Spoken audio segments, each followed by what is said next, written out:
तो hello everyone, कैसे हैं आप लोग। आज का ये जो टॉपिक है, ये किस टॉपिक के ऊपर वीडियो बनाए हैं हम आपको बायोलॉजी के जो कल एग्जाम होने वाला है। आप लोगों को पता है कल बायोलॉजी का एग्जाम होने वाला है? नहीं पता है? समझिए कि अगर नहीं पता है तो आपका बहुत ही बुरा दिन चल रहा है और आप बहुत ही जल्दी सदमे में जाने वाले हैं। कल आप लोग का बायोलॉजी का एग्जाम है, कितनी तारीख को? 1 तारीख को, 1 फरवरी को। हमने देखिए आप लोग को पता ही चल ही गया होगा कि इस वीडियो में आपको क्या पता चलेगा कि हालांकि इस वीडियो से पहले भी मैंने एक ऐसा वीडियो बनाया जिसमें आपको बताए हैं अच्छे से कि आप कैसे करके किसी आंसर को लिखते हैं और कैसे करके आप अपने एग्जामिनेशन में परफॉर्म करते हैं। ये वीडियो बनाने का मुझे जरूरत इसीलिए पड़ा क्योंकि बहुत सारे बच्चे मेरे से न्यू कनेक्ट हो रहे होंगे। बहुत सारा बच्चा नहीं जानते होगा, बहुत सारा बच्चा इसको नहीं पता होगा कि कैसे हमको करना है, क्या करना है। वही आपको मैंने लिखा है क्या कि how will you perform your self in the examination. कैसे आप बायोलॉजी के पेपर में आप कैसे इसको एग्जामिनेशन हॉल में आप अच्छे से तैयारी करेंगे। देखिए हम आपको अच्छे तरीके से बताते हैं सारा चीज A to Z point crystal clear. Biology का फर्स्ट एग्जाम है ना, तो उसमें पता चलेगा तुमको। देखो सबसे आसान तुमको बायोलॉजी का एग्जाम लगेगा, सबसे आसान लगेगा। और तुम जो एग्जाम देके आओगे ना, तुमको लगेगा क्या हाँ बहुत ही मतलब बहुत ही बेस्ट तरीके से हमारा एग्जाम गया। चलिए शुरू करते हैं। आपको इसमें बताएंगे हम आपको क्या क्या आप करेंगे इस एग्जाम में। ठीक है, क्या क्या करेंगे, क्या मतलब किस बातों का आप ध्यान रखेंगे ताकि आपका जो नंबर है वो आपको अच्छे से आसानी से मिले, और किस बात का आप ध्यान नहीं रखेंगे तो आपका जो नंबर है वो डगमगा सकता है। समझ में आया? देखिए जैसे हम आपको इस थंबनेल में लिखा था कि यहीं से पेपर आएगा, पेपर यहीं से आएगा कहने का मतलब कि देखिए जैसे कोई क्वेश्चन है, ये कोई क्वेश्चन है जैसे दिया हुआ है कि व्हाट इज बर्डिंग। क्या लिखे हैं? What is budding. ऐसे करके एग्जाम में क्या बोलते हैं, क्वेश्चन आता है आपको किसमें, बिहार बोर्ड में। What is budding, what is sexual reproduction, what is evolution, what is cross reproduction, what is cross combination. ऐसे करके क्वेश्चन आपको आते हैं एग्जाम में। तो इसको कैसे लिखना है और कैसे करके आप इसको परफॉर्म करेंगे कि आपका जो बेहतरीन एग्जामिनर जो आपको अच्छे से नंबर दे। इसको देखिए जैसे लिखने का तरीका है, आपको इससे पिछले वाला वीडियो देखे आए क्या बोलते हैं।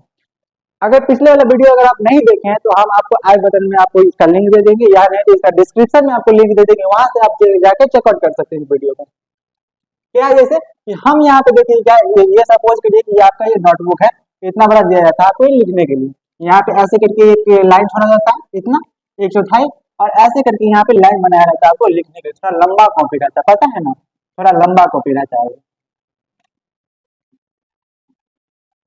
सपोज करते हैं कि ऐसे करके बना हुआ है, समझ में आया? ये आपका कॉपी है। अब इस कॉपी में क्या करना है आपको, ये कॉपी है आपका, और अच्छे से इसमें क्या करना है, देखिए कॉपी में 3-4 बात ध्यान रखना है।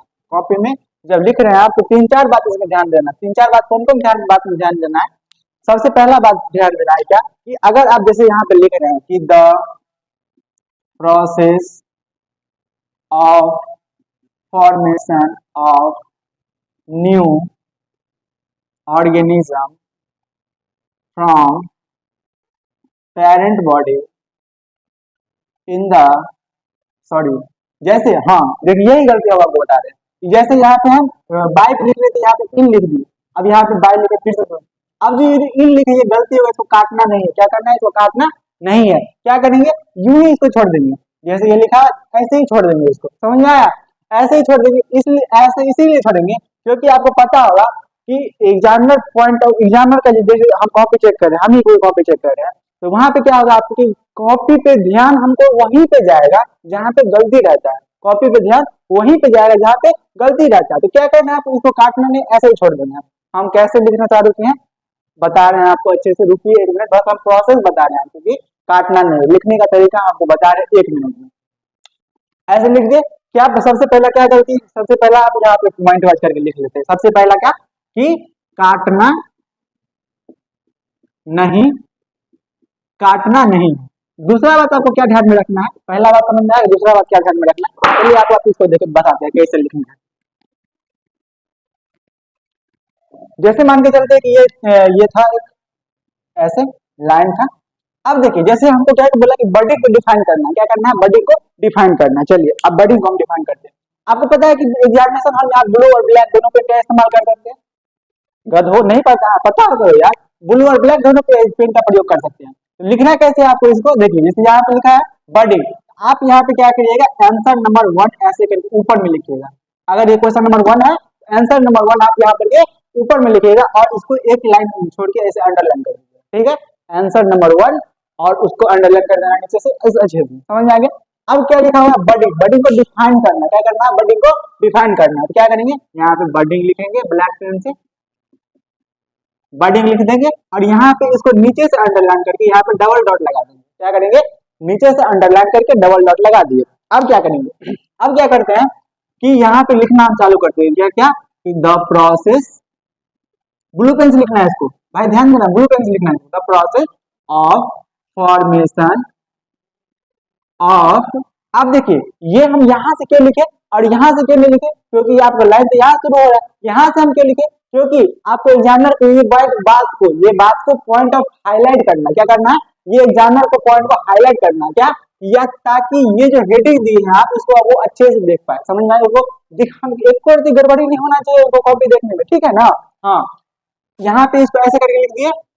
अब यहाँ यहीं से लिखना चालू करिए, जहाँ से आप लिखना चालू किए थे यहीं से लिखना चालू करेंगे। The process of formation of new organism by the, आप देखिए यहाँ पे हम यहीं से लिखना, अगर कोई लिखना चाहते हैं यहीं से लिख सकते हैं तीसरे लाइन में, लेकिन हम रिकमेंड करते हैं क्या, यहाँ से लिखने का, यहाँ से, समझ में आए, by the help of bird, ऐसा करके दे दिए। अब यहाँ पे एग्जाम्पल दे दिए, हाइड्रा, ऐसे करके, समझ में आ रहा है, ऐसे लिखना है आपको। अब मान के चलते कि हमारा जो आंसर था वो संपन्न हो गया, क्या हो गया, समाप्त हो गया, मतलब कि अच्छे से हम लिख लिया अपने आंसर को। क्या करेंगे, कुछ नहीं करेंगे, यहाँ पे डबल डॉट ऐसे करके देंगे और यहाँ पे इसको एंड का साइन बना देंगे, क्या करेंगे, एंड का साइन बना देंगे। हालांकि ये सारा बात मैंने पिछले वीडियो में बताया, हम आपको इस वीडियो में बस 2 बातों को बताने के लिए आया है, क्या, कि लिखना कैसे है और काटना नहीं है। लिखने का तरीका समझ में आ गया आपको, इसे लिखना है, लिखना कैसे है, लिखना कैसे ये बात समझ में आ गया, और काटना नहीं है ये बात समझ में आ गया, क्या क्या काटना नहीं है, लिखना कैसे वो समझ में आ गया। अब तीसरा बात आपको क्या ध्यान में देना है कि अब भाई कुछ ऐसे भी स्टूडेंट होते होंगे, अब कुछ ऐसे भी स्टूडेंट होते होंगे जिसको कि हर साल वो कुछ नहीं पढ़ के गया, मतलब क्या, इधर उधर मस्ती किया, यहाँ घुमा वहां घुमा, और लास्ट में आकर के ऐसा क्वेश्चन उसको दिया गया कि वो कभी वो जिंदगी में देखा ही नहीं था। तो ऐसे क्वेश्चन को आप कैसे अटेम्प्ट कर सकते हैं, ये समझ में आ गया, कैसे लिखना है, कि काटना नहीं है, लिखना कैसे है। ओके, अब जैसे हम बताते हैं आपको कि कोई क्वेश्चन है, क्या है, कोई क्वेश्चन है, वो क्वेश्चन हमको नहीं आता, जैसे बाय द एग्जाम्पल, कुछ एग्जाम्पल ले लेते हैं आपको। कोई क्वेश्चन है, सपोज करें कि ये क्वेश्चन नंबर 5 है और यहाँ पे ये क्वेश्चन नंबर 5 है और आपको बोला गया कि इसको डिफाइन करिए। क्वेश्चन क्या है कि व्हाट इज इवोल्यूशन, मान के चलते आपको नहीं पता है, मान के चलते हैं कि इवोल्यूशन क्या है नहीं पता है आपको, क्या करते हैं, मान के चलते हैं, या ऐसे एक छोटा सा एग्जांपल ले लेते हैं, क्या, सेक्सुअल रिप्रोडक्शन।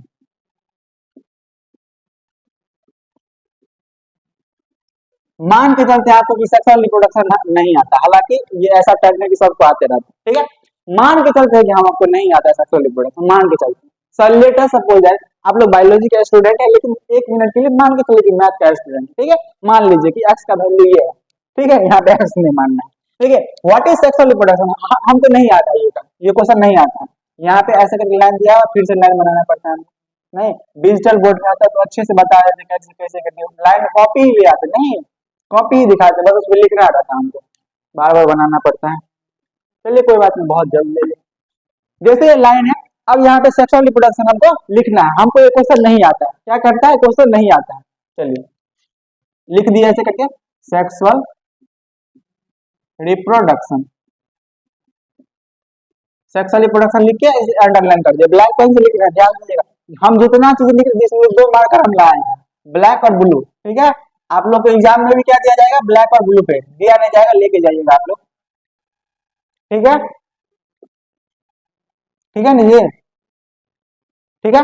अब इसको लिख रहे थे ऐसे करके हमको लिखना है। अब सेक्सुअल रिप्रोडक्शन कैसे हम लिख सकते हैं, यहाँ पे लिखे। अब इसमें क्या क्या बात को ध्यान में रखना है आपको, क्वेश्चन नहीं आ रहा है, हम इनको कैसे लिखेंगे, देखिए कैसे लिखना है, इस लाइन को ध्यान दीजिएगा, जो लिखा हुआ है वो, जो लिखा हुआ है क्वेश्चन, हर क्वेश्चन अलग होगा, जो लिखा हुआ है वो लिखिए, सेक्सुअल रिप्रोडक्शन लिख दिए, अब इसी में हम आपको तिक्रम करना है। तिक्रम क्या करना है, मेरा वाला मसला डालिएगा। क्या मसला कि sexual reproduction can be defined as the process of formation of, इसको याद कर हो सकता है आपको ये वाला चीज जो बताया है अभी कि sexual reproduction can be defined as the process of formation of, कहां से कहां तक याद करना है आपको पता है, यहां से यहां तक can be defined as the process of formation of, यहां तक आपको याद करना है। क्या करना है, याद करना है, रट जाना है। कौन क्वेश्चन में, जो क्वेश्चन नहीं आता है, फिजिक्स केमिस्ट्री बायोलॉजी तीनों में, ठीक है। Can be defined as the process of formation of, कितना लाइन है, कितना वर्ड है, 1 2 3 4 5 6 7 8 9 10, 10 वर्ड हम आपको ऐसे ही दे दिए। ऐसा 10 वर्ड है कि कभी गलत गलत हो ही नहीं सकता। वो 10 वर्ड लिख दिए, 2 नंबर का क्वेश्चन 1 नंबर देगा ही देगा, गारंटी, हमसे लिखवा लो, ठीक है। 1 नंबर, अब 10 वर्ड लिखे हुए कुछ नहीं देगा, आधा नंबर देगा। ऐसा तो नहीं है कि मतलब अब देखो आधा नंबर दिया, 2 नंबर के क्वेश्चन में आपको नहीं दे रहा था, नहीं दे रहा था, 2 नंबर जा रहा था आपका, उसमें आपको आधा नंबर मिल गया तो क्या दिक्कत है, आपको खुश होना चाहिए भाई, ठीक है। Can be defined as a process of formation of, ठीक है। अब यहाँ तक ये वाला जो टर्म है आपको क्वेश्चन नहीं दिया जाएगा, और ये वाला आपको याद करके लिखना है। अब बीच में क्या लिखना है, बीच में दूसरे क्वेश्चन का बात लिख दीजिए। क्या, दूसरे क्वेश्चन का, जैसे ये 5 नंबर क्वेश्चन था ना, व्हाट इज सेक्सुअल रिप्रोडक्शन, अब इसका दूसरा कोई क्वेश्चन होगा ना, उसका बात आप यहाँ पे लिख दीजिए। या नहीं तो सेक्सुअल रिप्रोडक्शन के बारे में कुछ आता होगा, एक को 2 लाइन 2 या 3 लाइन कुछ आता होगा, फिर हम जब लिख दीजिए, ठीक है। आपको पता होना चाहिए कि एग्जामिनर जो है सिर्फ फर्स्ट लाइन और लास्ट लाइन चेक करता है भाई, उसके पास इतना फुर्सत नहीं रहता है कि ये बीच में पढ़ेगा क्या क्या लिखे हैं, क्या लिखे, हाँ ये फन्ना का बेटा है, इसको हम अच्छे से चेक कॉपी चेक करेंगे, ये उसका बेटा है इसका अच्छे से चेक नहीं करेंगे, ऐसा नहीं होता है भाई, सबका एक साथ चेक कॉपी करता है वो, ठीक है। हाँ, ये वाला ध्यान में रख लीजिएगा और यहाँ पे इसमें लिख दीजिएगा, ठीक है, बायोलॉजी का। अब देखिए, अब आपको बताइए क्या क्या छूट गया, आपको कुछ नहीं छूटा, काटना नहीं है ये बता ही दिए, तो आंसर शीट कैसे लिखना है वो बता ही दिए। तीसरा, जो क्वेश्चन आपको नहीं आता होगा वो क्वेश्चन कैसे लिखेंगे वो भी बता ही दिया, सारा बात तो बता ही दिया, बचा क्या। अब बचा ये कि आपको प्रेजेंस ऑफ माइंड कैसे रखना है। प्रेजेंस ऑफ माइंड रहने का मतलब कि अब देखिए थोड़ा सा बात कर दिया हमसे कि प्रेजेंस ऑफ माइंड एक ऐसा चीज है ना कि आपको वहां पे रखना ही पड़ेगा। अगर आपका प्रेजेंस ऑफ माइंड नहीं है तो क्या होगा, एग्जाम में आप फ्रस्ट्रेट हो जाएगा। फ्रस्ट्रेट करने का मतलब आपको आता हुआ क्वेश्चन नहीं बनेगा, होता है बहुत आदमी के साथ होता है, आपको आता हुआ क्वेश्चन नहीं बनेगा भाई, रियल बता रहे हैं, आपको आता हुआ क्वेश्चन नहीं बनेगा। इसीलिए प्रेजेंस ऑफ माइंड वहां रखना बहुत जरूरी है। और सरकार जो है क्या बोलते हैं, मेहरबानी कर रही है कि दो साल से, पिछले साल भी शायद बायोलॉजी का ही हुआ था क्या, पिछले 2 साल से एग्जाम बायोलॉजी का फर्स्ट रख रहे हैं, ठीक है। आपको आसान बनाने के लिए और अच्छे से कर दिया है। बायोलॉजी का एग्जाम ऐसा एग्जाम वो भारी भरकम नहीं है, पूरा पूरा साल तो बच्चा बायोलॉजी ही पढ़ते रहता है, समझ में आया ना। आराम से देख, वीडियो पसंद आया होगा आप वीडियो को लाइक करिएगा और अपने उस सभी दोस्तों के साथ शेयर कीजिएगा जो इस बार कल कल जो है बायोलॉजी का एग्जाम दे रहा है, कल आज रात में भी देख लेगा वो, तो उसका बहुत हद तक इम्प्रूव हो सकता है, समझ में आया। आराम से को क्या क्या बताए, क्वेश्चन नहीं आता है वो भी बता दीजिएगा कि ये इस वीडियो में क्वेश्चन नहीं आने का राज बताया गया है, क्वेश्चन नहीं आता वो कैसे लिखेंगे, ठीक है। और ये यहाँ तक लिख के अब यहाँ तक लिख के और उसके बाद हैंस जो आपको दिमाग में आए, hence this is known as sexual reproduction, hence this is known as sexual reproduction, last लिख दीजिएगा hence this is known as sexual reproduction. या यहाँ पे आया सेक्सुअल रिप्रोडक्शन ऐसे लिखेंगे, sexual reproduction can be defined as a process of formation of, बीच में कुछ लिख दीजिए, उसके बाद hence this is known as sexual reproduction. जैसे इवोल्यूशन है, evolution can be defined as a process of formation of, और उसके बाद बीच में कुछ लिख दीजिए, hence this is known as evolution. समझ में आया। होप आप लोग को ये वीडियो पसंद आया, इसको जरूर से जरूर लाइक कीजिएगा और इस चैनल को सब्सक्राइब कर दीजिएगा ताकि आपको सबसे पहले इस वीडियो पे चैनल पे वीडियो मिलने का भरपूर आप लाभ उठा सके, ठीक है। जय हिंद।